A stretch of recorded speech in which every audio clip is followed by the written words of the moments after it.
హరి ఓం హరి గోవింద గోవింద. నా వాక్ ప్రభావము జ్ఞాన ప్రబోధమై కాలగతిని ఎరుక చేసేను శివ గోవింద గోవింద.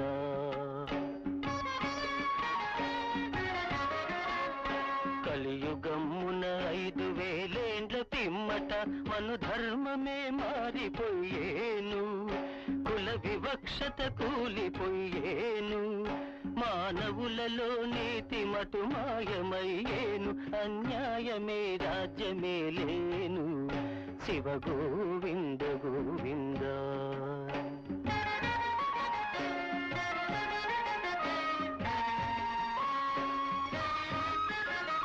బ్రహ్మవంశమునందు పుట్టిన బ్రాహ్మణులు వృత్తి ధర్మము వదిలిపెట్టేరు,